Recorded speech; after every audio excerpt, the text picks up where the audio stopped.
Olá, mães incríveis! Hoje nós vamos embarcar numa jornada muito interessante, cheia de amor e descobertas para o seu filho neurodivergente. E nós vamos falar hoje sobre que não é preguiça, que essa falta de iniciativa para fazer o dever de casa do seu filho não é uma má vontade, preguiça. Mas vamos lá, vamos direto para a aula. A gente vai falar um pouquinho mais sobre isso aí. Não é preguiça, entendendo o cérebro do neurodivergente. Hoje nós vamos falar sobre isso e como isso afeta a, o dever de casa do seu filho. Primeiro, eu queria dizer que se você já pensou que seu filho é inteligente, mas parece que não quer fazer, se você já ouviu, ou até já falou, é preguiça, é falta de esforço, se quisesse fazia, essa aula é para você. E eu quero dizer algo logo no começo muito importante. Não é preguiça. O que é uma preguiça? Preguiça é quando a pessoa pode fazer, sabe como fazer e escolhe não fazer. O que acontece com um aluno neurodivergente é diferente. Ele não consegue acessar o caminho mesmo querendo. E aí o que acontece? É como escrever com a mão esquerda. Imagine você sendo destro, tendo que escrever com a mão esquerda. O cérebro não automatizou aquele caminho. Então, até o cérebro fazer a sinapse de que aquela atividade precisa de um caminho diferente, ele precisa de um apoio seu, mãe. Então você vai ser aquela pessoa que vai ajudá-lo a iniciar a tarefa, vai ajudá-lo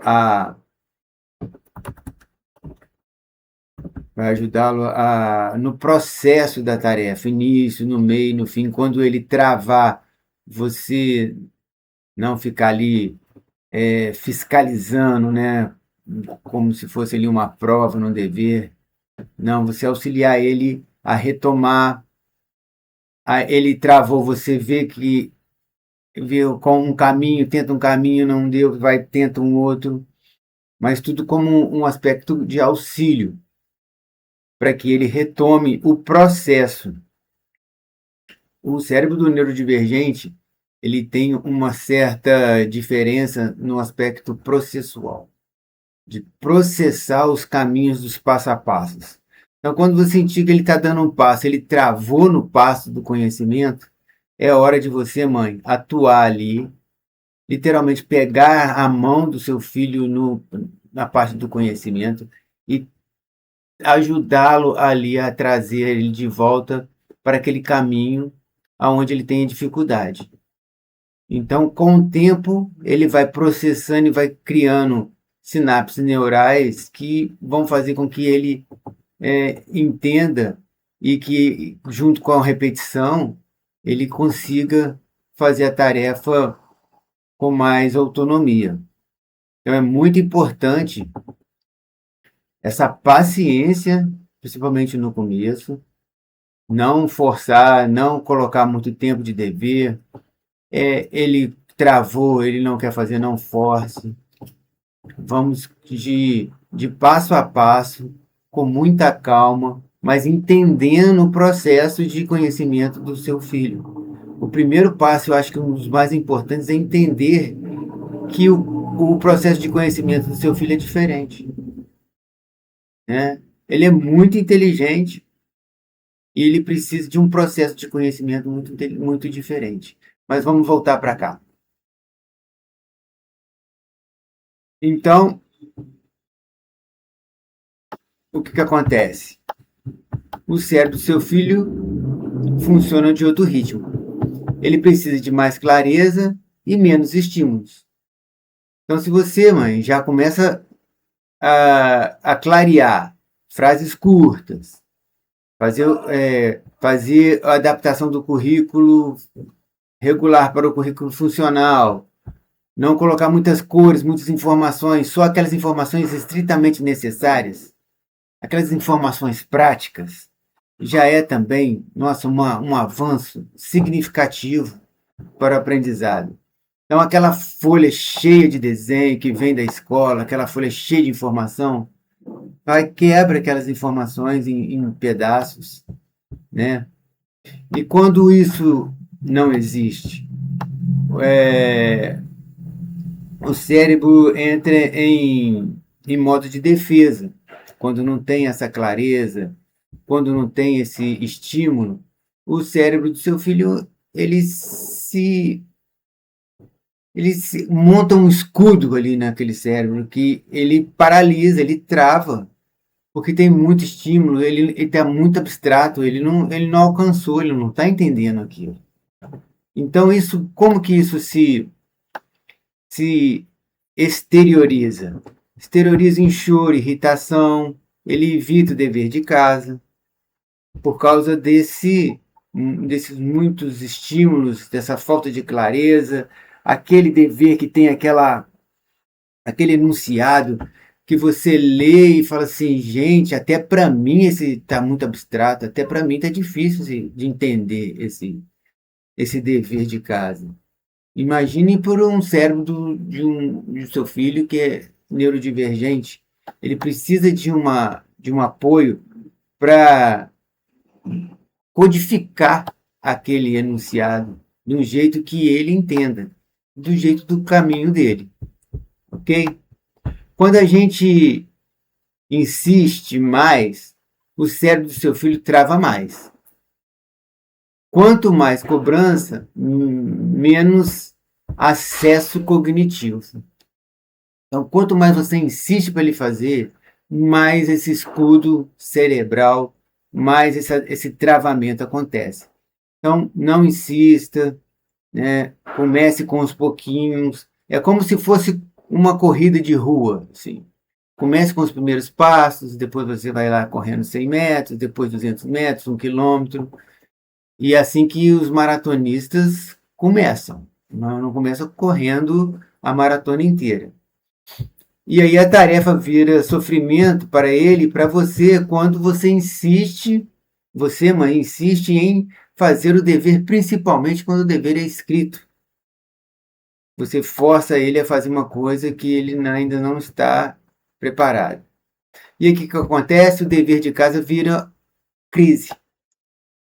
E aí nós estamos aqui para isso, para codificar e não deixar esse dever de casa virar uma crise. Ok? Então vamos para o próximo item, que é o item adaptar não é facilitar. Isso é muito importante, esse item. Por quê? A organização mental vem antes do conteúdo.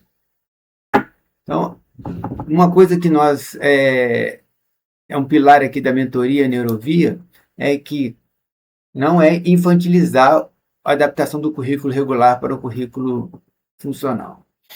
Então, uma das premissas é, antes de começar o dever, efetivamente, ler o enunciado do dever, você, mãe, seria uma boa dica, organização mental antes do conteúdo. Você ambientaliza o seu filho do que vai ser falado, bate um papo com ele, coloca para ele, por exemplo, se for um dever de verbo, e você coloca os verbos, por exemplo, no presente, você bate um papo com ele, fala, olha, fala o que ele está fazendo agora, né? Ambientaliza ele no seu dia a dia, na sua rotina, e fala com ele, olha, isso aqui que você está fazendo agora, os verbos que eu falei aqui, isso é verbo e está no presente. E vai assim, dando aquela introdução antes de começar o dever, colocando uma linguagem lúdica, uma historinha, e depois você, aos poucos, sem ele perceber, vai introduzindo ali o dever, ele vai interagindo com você. Caso ele não queira escrever, não force. Caso ele queira desenhar, de repente, anexe o desenho à folha ou coloque na folha do caderno, alguma coisa assim, para que você converse com a professora e dê o feedback do que está sendo feito no dever de casa. Isso é muito importante. E também a adaptação funcional é muito diferente de menos conteúdo. Isso também não é um mito, onde você vai diminuir, pensa que adaptação é diminuição de conteúdo. Não é isso. É você ser prática, você pegar a essência do conteúdo e colocar, né? Vamos fazer uma analogia com perfume aqui. Você pega o perfume que tem ali um frasco grande e transforma ele, vai pegando a essência do perfume e num frasco menor. É uma analogia que veio aqui na minha cabeça, mas eu acho que vocês entenderam o que é, mas nunca facilitar. Ok? Então, nós vamos ficando por aqui. Na próxima aula, nós vamos falar, no próximo episódio, sobre o currículo escolar. Não funciona para o cérebro neurodivergente. Vamos falar principalmente da história de como começou o currículo regular, que foi feito para o aluno médio que não existe. E eu vou deixar no comentários uma entrevista da CNN que fala também sobre transtorno do espectro autista do Dr. Khalil. Vou deixar aqui na descrição. Bom, muito obrigado pela atenção. Espero vocês no próximo episódio. Até lá. Tchau, tchau, mães. Um prazer.